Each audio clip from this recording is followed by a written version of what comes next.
pacarannya tapi toxic banget, tapi pacaran terus gitu ya. Kayak pengen keluar dari relationship itu pun kayak takut. Oke. Ya, jadi ya itu tadi karena aku nggak tahu aku harus meletakkan rasa amanku di mana.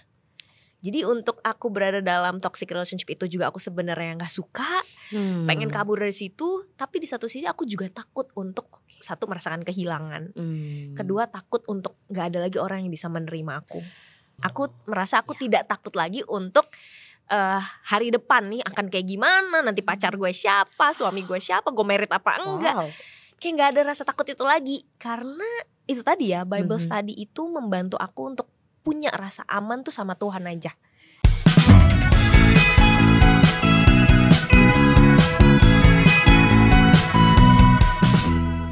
Welcome to Sit In Podcast. Saya Eva Sinaga dan hari ini saya akan menjadi host di episode kali ini. Jangan lupa untuk subscribe di semua platform sosial media, YouTube, Instagram, TikTok @GKDI Official. Nah, hari ini kita akan bincang-bincang ngobrol-ngobrol dengan Kak Sela. Kak Sela adalah seorang pemimpin single ministry di Jakarta Utara. Kita mau ngobrolin apa? Pasti hal yang sangat menarik. Kita mau bicara tentang relationship dan trauma masa lalu. Wah, kita mulai aja kalau gitu. Halo Kak Sela. Halo Kak Eva. Apa kabar hari ini? Puji Tuhan sehat. Syukurlah, saya juga sehat. Wow. Nah, seperti yang tadi udah saya ucapkan terlebih dahulu, hari ini kita mau bicara tentang relationship, hubungan, khususnya pasti dengan lawan jenis. Tapi ya sebagai seorang pemimpin jemaat pasti berhubungan dengan banyak orang juga ya.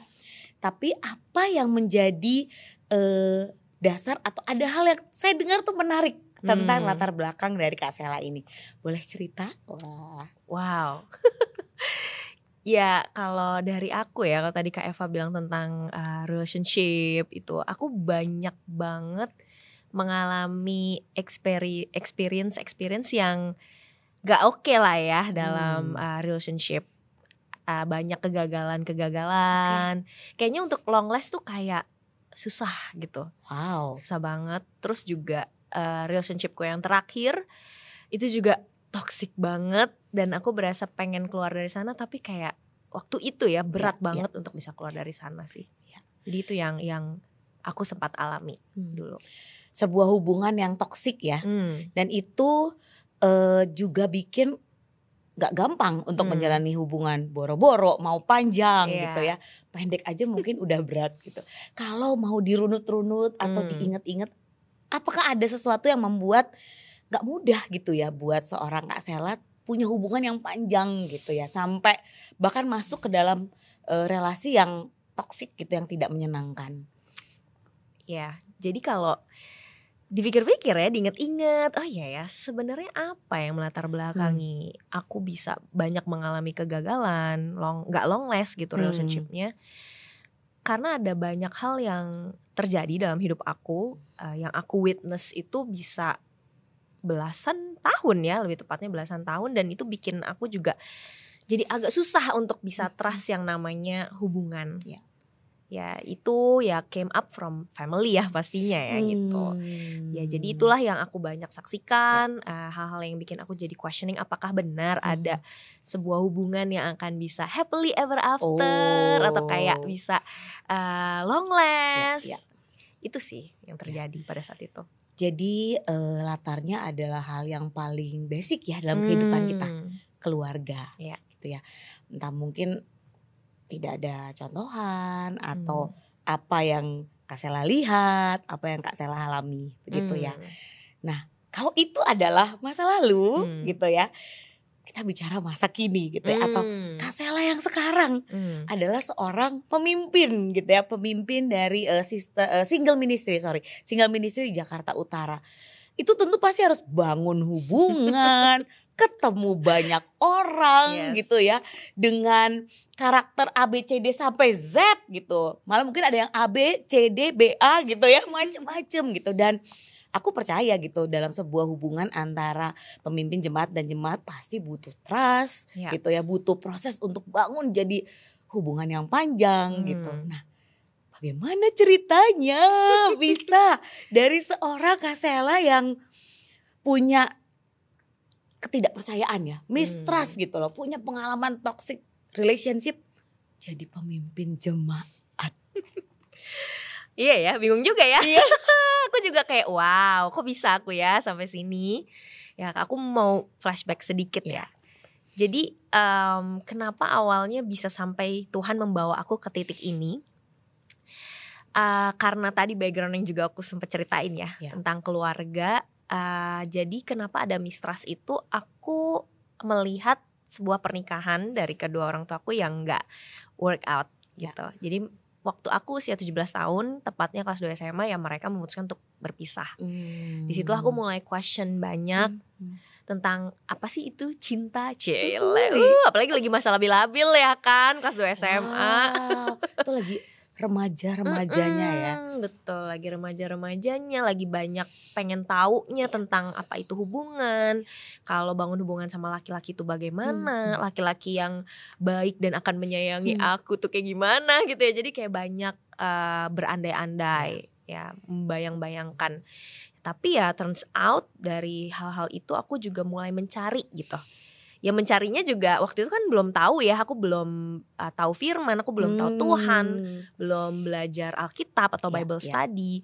Jadi aku mencari tentang jati diriku sendiri dengan cara aku ikut ngeband. Jadi aku dulu ngeband. Terus pokoknya aku cari teman banyak, nongkrong sana sini sampai pagi gitu ya.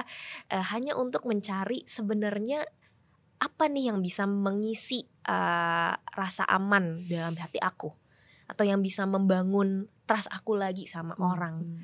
Ya, but at the end, jangankan hubungan pacaran ya, pertemananku pun juga banyak yang gak long last. Karena memang basically aku gak bener-bener bisa trust sama orang, mau itu laki-laki maupun perempuan. Ya, but kalau tadi pertanyaannya Kak Eva, kenapa bisa nih sekarang memimpin gitu ya jemaat di Singles Ministry Jakarta Utara. Aku akhirnya mengambil langkah untuk mencari Tuhan saat itu. Ya di tengah-tengah juga relationship aku yang sangat kacau balau ya, seperti jadi ini dalam sebuah relationship, tapi pencariannya juga terus ya. Terus. Karena in this relationship juga waktu itu aku sama pacar aku ya, sebelum kita Bible study kita tuh toksik banget pacarannya. Pacarannya tapi toksik banget, tapi pacaran terus gitu ya. Kayak pengen keluar dari relationship itu pun kayak takut. Ya, jadi ya itu tadi, karena aku nggak tahu aku harus meletakkan rasa amanku di mana.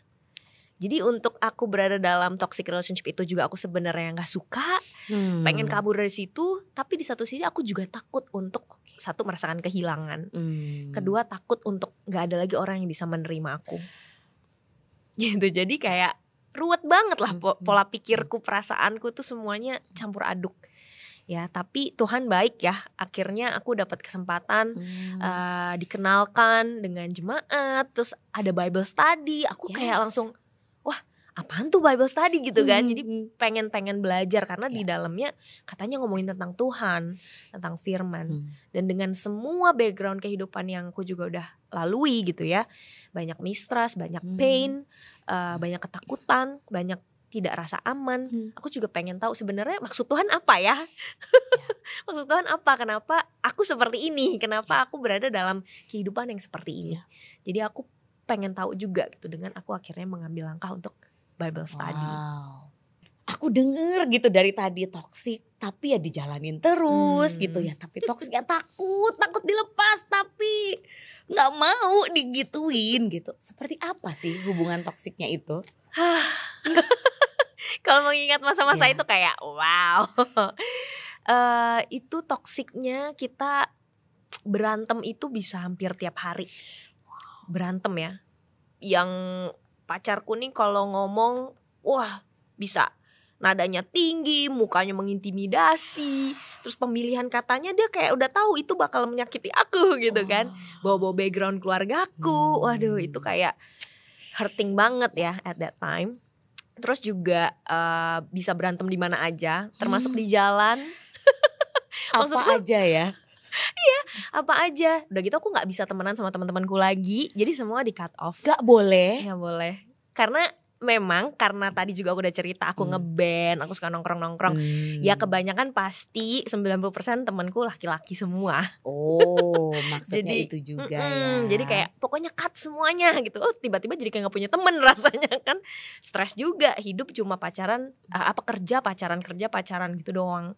Jadi kayak gak ada kehidupan, gak ada kebebasan, aku gak punya pilihan.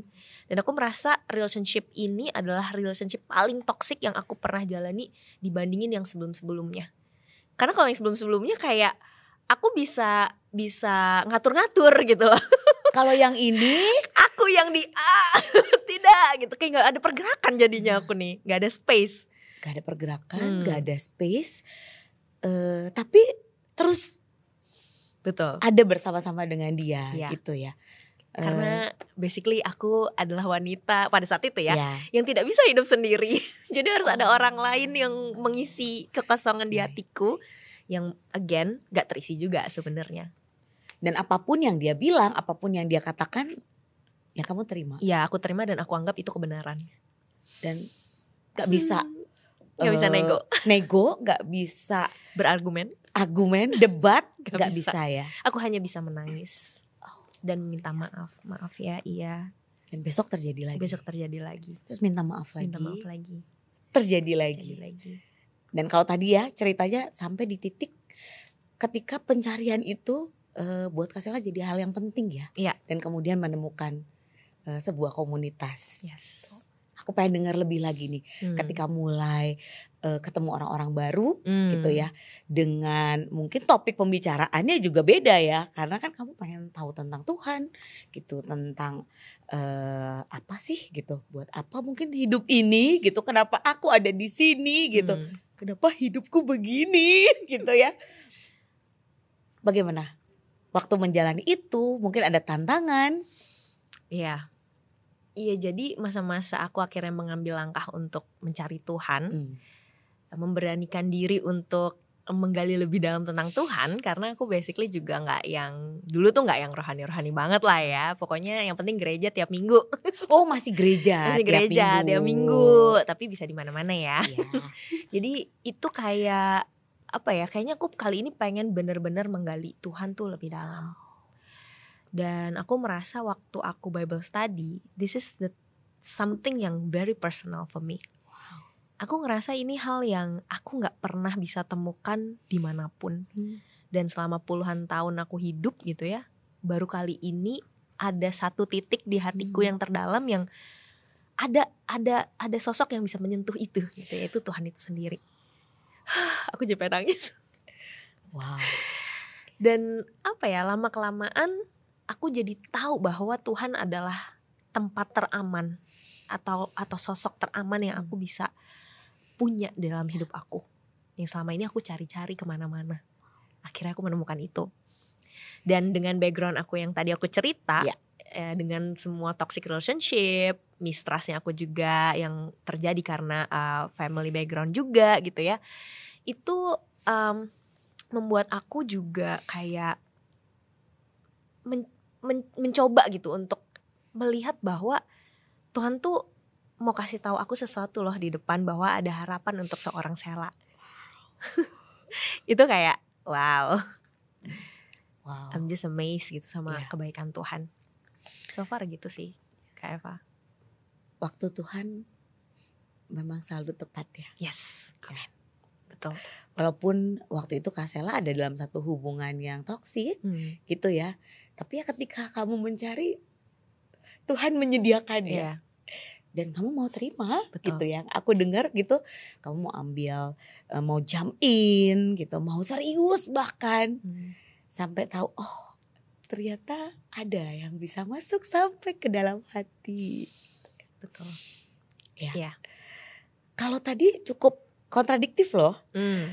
Sebelumnya adalah sang pacar satu-satunya. Ya. Kayaknya cuma dia deh yang bisa bikin aku secure gitu kan. Dalam tanda kutip nih sepertinya ya jadinya ya.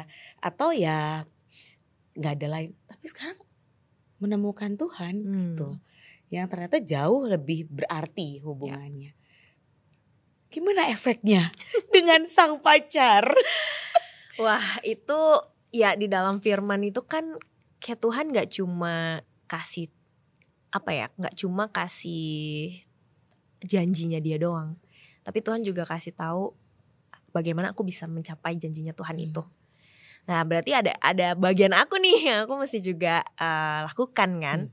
Sehingga seorang Sela yang tadinya cuma bisa iya, nggih gitu kan, ngakuin hal yang harus mengakui bahwa aku salah, padahal sebenarnya aku mungkin merasa aku tidak bersalah di sana, dan aku lebih banyak diam dan menangis. Tapi Tuhan finally memproses aku dengan firman, dan itu juga karena support system daripada jemaat ya, komunitas yang juga membantu untuk aku bisa tersemangati. Ayo Sela, kamu pasti bisa untuk belajar ngomong gitu ya, speak the truth in love. Bisa kok dikasih tauin pasangannya. Jadi kayak masa, apalagi aku udah nge-label ya. Aduh ini nih pacar gue nih parah banget nih gitu kan. Gak bisa. Gak bakal bisa orang sebatu dia, sekeras dia, kayaknya gak bakal bisa. Jadi aku pun udah nge-label dia. Tapi support system ya, komunitas ini terus menyemangati. Ayo Sela, take your part sebagai penolong. Kan katanya kalau di Bible wanita adalah penolong kan. Oke. Akhirnya aku mencoba untuk memberanikan diri bicara. Dak dikduk, orang biasanya gak pernah kasih input, gak pernah kasih pandangan, tiba-tiba ketika aku melihat ada sesuatu hal yang kayaknya aku harus kasih tahu ya. Jadi contohnya nih, pacarku itu dia suka terobos lampu merah. Baiklah. Itu kan hal yang sebenarnya very normal ya, kita sering lihat gitu ya. Tapi ketika aku udah belajar firman, aku tahu bahwa aku perlu menjaga tubuh aku juga, karena adalah bait Allah yang kudus. Terus juga kita perlu respect government punya peraturan, ya pemerintah punya peraturan. Jadi aku memberanikan diri untuk ngomong, sayang, tadi kamu itu loh terobos lampu merah nggak boleh. Aku pikir dia akan menerima dengan, wih Sela berani nih sekarang gitu kan, kasih masukan nih. Ternyata dia bilang, enggak lah, kan kita gak ketabrak juga gitu. Terus aku ke-trigger juga akhirnya. Jadi aku jawab, ya tapi kan kita mesti begini. Aku jelasin. Baru dia question aku, kok kamu jadi berani ya sekarang ngomong sama aku kayak begini? Siapa yang ngajarin kamu berani ngomong kayak gini sama aku? Jadi kurang ajar. Itu terus kayak, kok aku ngomongin hal yang benar tapi gak diterima ya? Itu kayak jadi, aku sempat mempertanyakan juga keputusan aku waktu itu ya, untuk kayak katanya ngelakuin firman nanti bakal begini-begini, tapi kok ternyata gak sesuai sama yang aku harapkan. Responnya justru kita banyak berantem, konfliknya banyak dan makin besar. Dan makin kemana-mana yang biasanya kita gak pernah berantemin tentang hal itu, kita jadi berantemin. Ya contohnya tadi ya, kita gak pernah berantem soal lampu merah. Hello. Terus tiba-tiba kita jadi berantem. Kenapa? Aku kan jadi sempet bingung ya. Tapi ya berkat support system juga, komunitas terus semangatin, ayo tetap lakuin firman, tetap hidupi firman. Ya aku juga terus mencoba untuk melakukan itu, walaupun ya pertanyaannya tetap sama, kok kamu jadi berani gitu. Itu sih, jadi ada dinamika itu juga yang terjadi. Kak Eva. Jadi walaupun Kak Sela tuh udah belajar Alkitab gitu ya, coba melakukan nih bagian kamu untuk mempercayai dan melakukan firman Tuhan yang kamu belajar gitu. Tetap dapatnya toksik juga. Iya. Wow. Jadi masa-masa Bible study itu ya, belajar Alkitab juga masa-masa yang terus aja berkonflik gitu ya. Terus gitu. Lalu apa yang terjadi? Melewati begitu banyak konflik, tapi kamu juga sebenarnya terus belajar firman Tuhan. Oh jelas lah ya, kalau dengan konflik yang semakin parah dan semakin banyak, udah jelas kita putus abis itu. Putus? Ya. Jadi gimana ceritanya untuk seorang Kak Sela yang bisa dibilang dulu hidupnya hanya untuk sang pacar gitu ya, yang hidup bucin to the max, bisa membuat keputusan, oke, pisah aja. Jadi karena kita udah semakin banyak konfliknya dan kita juga semakin capek sama satu sama lain, jadi waktu akhirnya kita kayak ngomong dan udah kita putus aja lah gitu. Aku merasa aku tidak takut lagi untuk kehilangan sesuatu. Aku merasa aku tidak takut lagi untuk hari depan nih akan kayak gimana, nanti pacar gue siapa, suami gue siapa, gue married apa enggak. Kayak gak ada rasa takut itu lagi. Karena itu tadi ya, Bible study itu membantu aku untuk punya rasa aman tuh sama Tuhan aja. Dan aku juga happy dan grateful karena ya Matius 6 ayat 33 bilang carilah dahulu kerajaan Allah dan kebenarannya, maka semuanya akan ditambahkan. Jadi kayak aku udah punya komunitas kerajaan Allah yang ibaratnya kayak aduh tanpa lo gue nggak butuh lo lagi gitu, tanpa lo gue masih bisa hidup dan bertahan karena aku bersama-sama dengan kerajaan Allah dan pastinya ada Tuhan di sana. Itu sih yang bikin aku secure untuk nggak masalah, single lagi nggak masalah lah gitu. Wow, itu perubahan sih yang radikal. Betul. Signifikan, radikal, name it lah gitu ya. Betul. Wow. Jadi kemudian Kak Sela melanjutkan pelajaran gitu ya, Bible study, terus lanjut dan udah putus ya. Betul. Hubungan toxic relationship ya udah gak ada lagi. Hidupnya apa?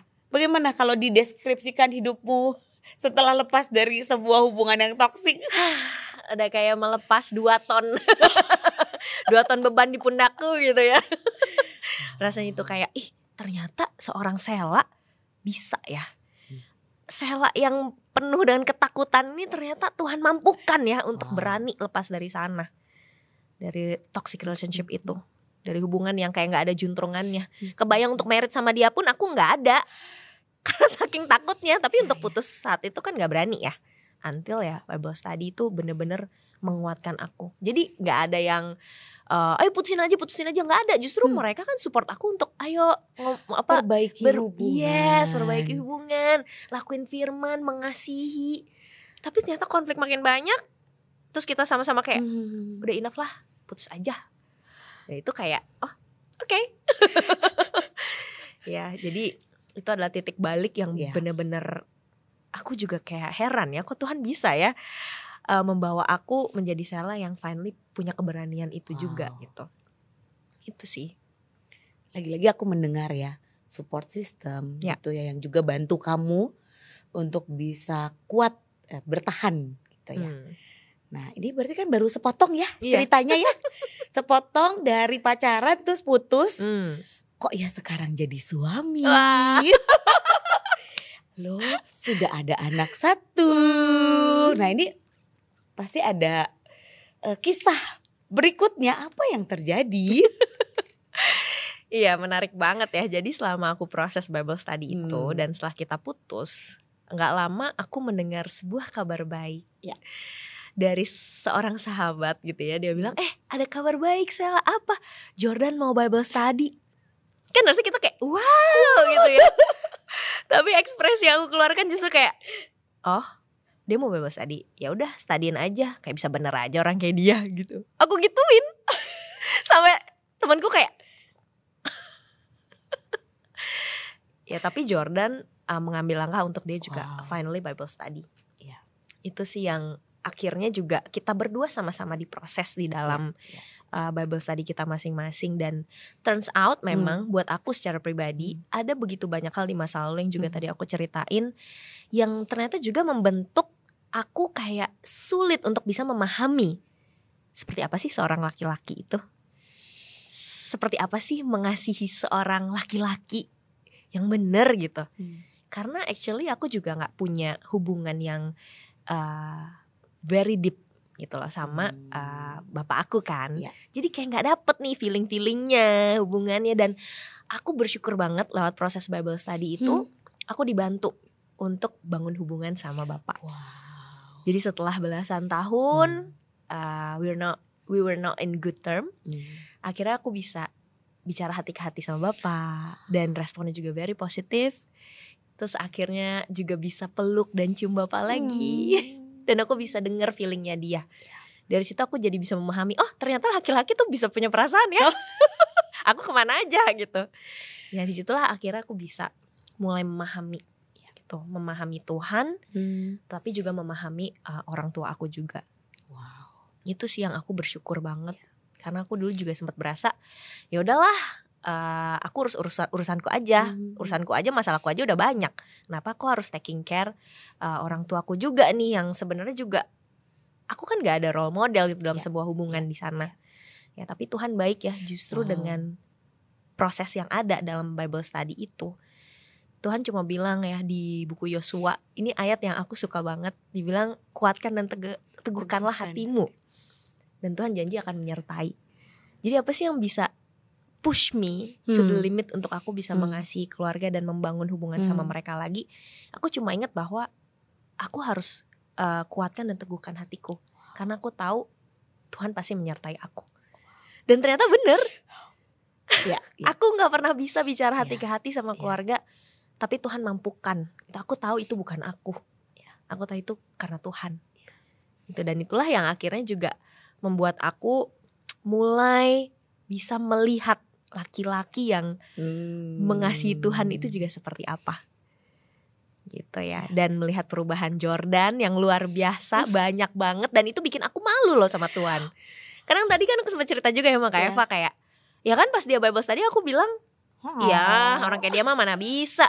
Ternyata kita ada proses rekonsiliasi bareng-bareng, dan aku bisa melihat seorang Jordan yang paling anti ngomong maaf dan terima kasih in detail.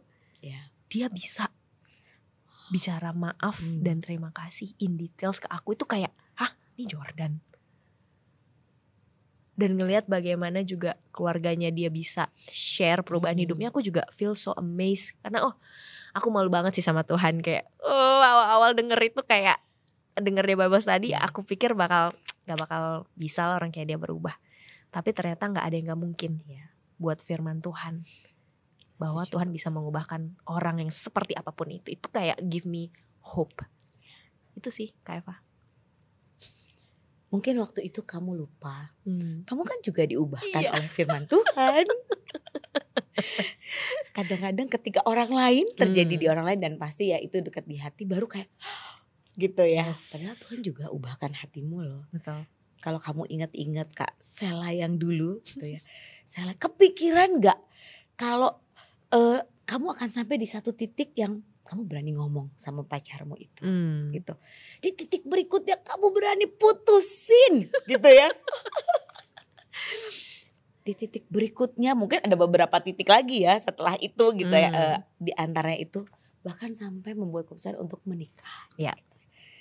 Ya seperti tadi kan Kak Sela cerita, ya kamu juga lihat bagaimana karya Tuhan mengubahkan hati dia, gitu ya. Dari sebuah relasi yang toxic gitu ya, jadi relasi yang based on Bible.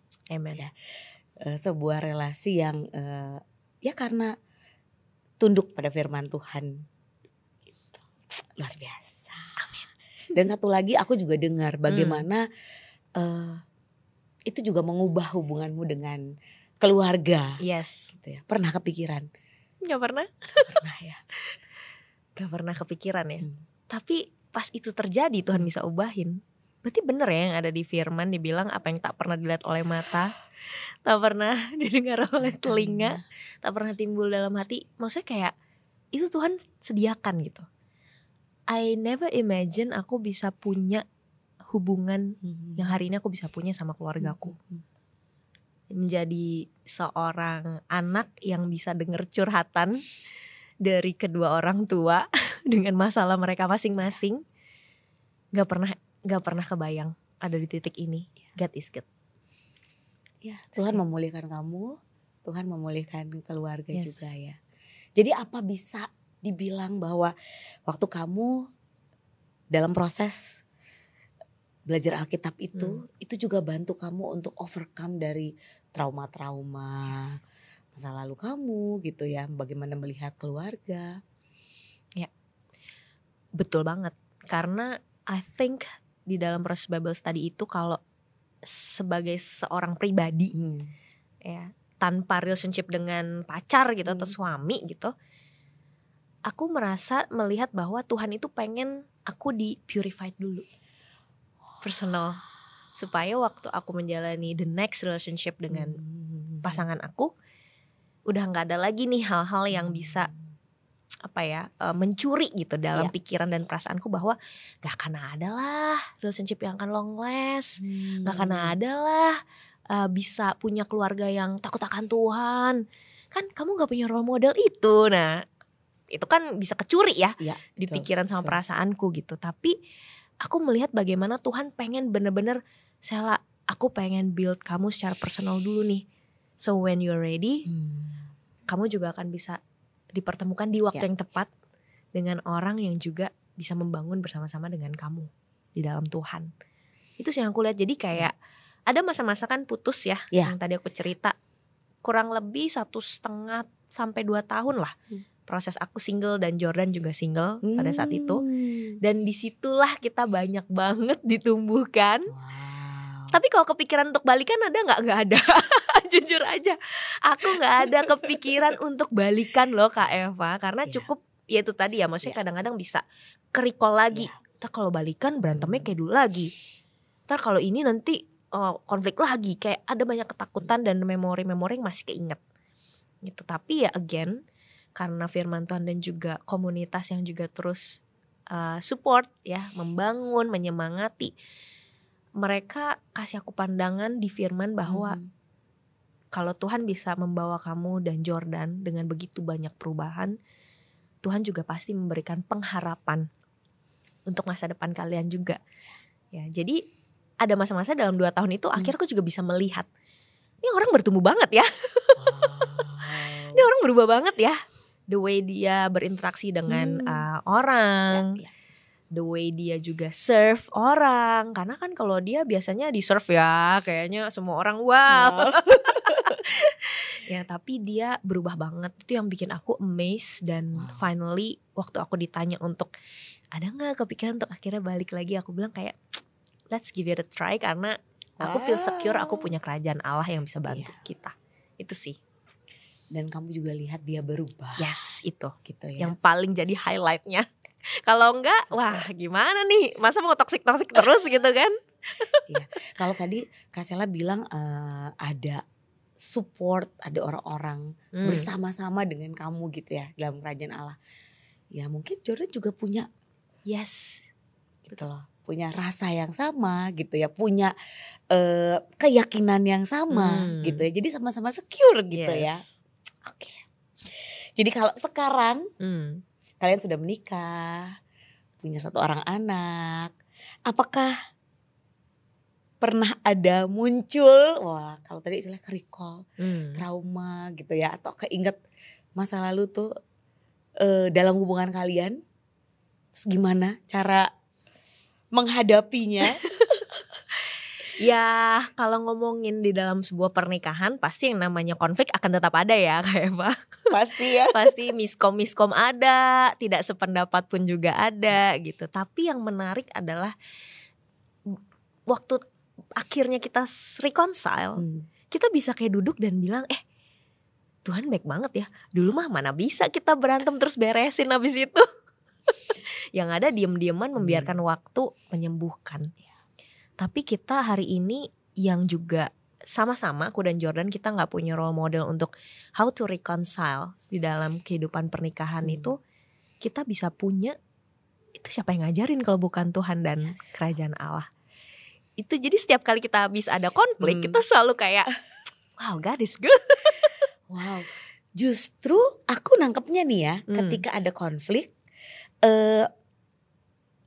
pengalaman yang lalu gitu yang tidak menyenangkan itu justru jadi cerminan gitu loh untuk melihat dulu kita kalau berantem begini, sekarang kita kalau berantem bisa duduk, bisa bicara, gitu, bisa menyelesaikan gitu ya. Bukan jadi trauma gitu ya. Tapi justru melihat itu adalah sebuah pengalaman hidup ya. Proses. Justru melihat bagaimana amazingnya Tuhan. Jadi kalau aku melihat diri aku yang dulu-dulu, aku ini orang yang sangat sulit untuk bersyukur. Berasa kurang terus, gak cukup terus gitu ya. Jadinya kalau misalnya gak ada Tuhan, kayaknya aku akan melihat ya elah udah menikah di dalam Tuhan aja masih berantem nih, kenapa? Kan harusnya begini, harusnya begitu. Kayak jadi ada jiwa pengen nuntutnya tuh ada gitu. Ya, tapi diingetin gitu bahwa oh iya ya, kita bisa duduk dan kita bisa melihat ke masa lalu itu sebagai sebuah perjalanan iman.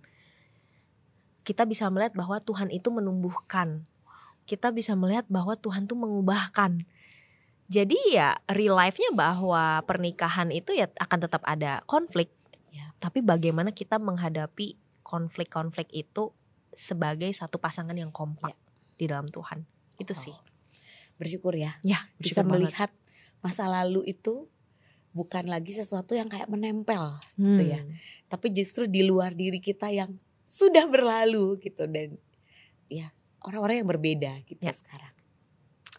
Ya, kalau itu adalah sebuah perjalanan ya dari sebuah hubungan yang toksik gitu, sulit untuk trust orang, hubungan tuh pendek-pendek. Di titik ini seorang Kak Sela pemimpin ya Singles Ministry Jakarta Utara yang harus berhubungan dengan banyak orang gitu ya. Apa sih yang menjadi motivasi kamu untuk menjadi seorang pelayan gitu ya, pemimpin jemaat? Wow. Aku ingat salib Kristus sih.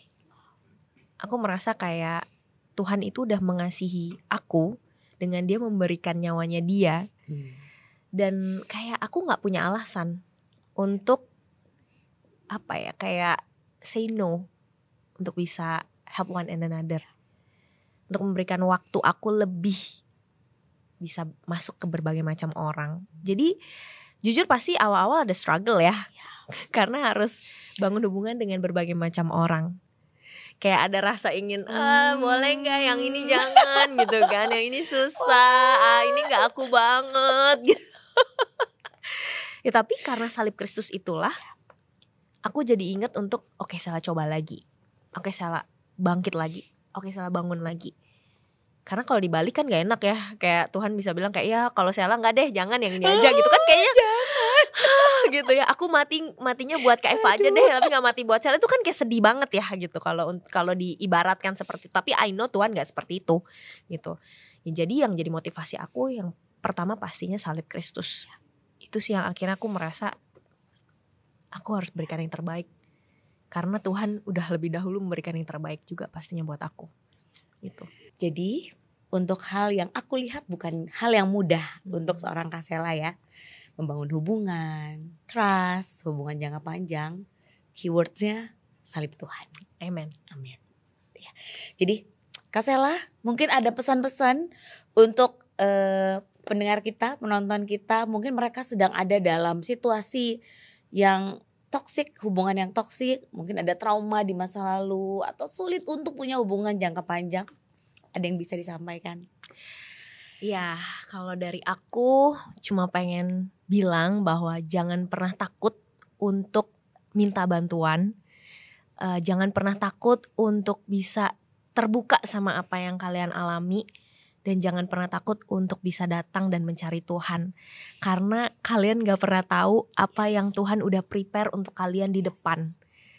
Itu sih paling kalau dari aku. Setuju. Terima kasih untuk bincang-bincang kita hari ini. Terima kasih. Berharap juga, Kak Eva. Sangat ada begitu banyak saudara-saudara di luar sana yang bisa terinspirasi dari kisah hidup Kak Sela. Amin. Thank you. Thank you.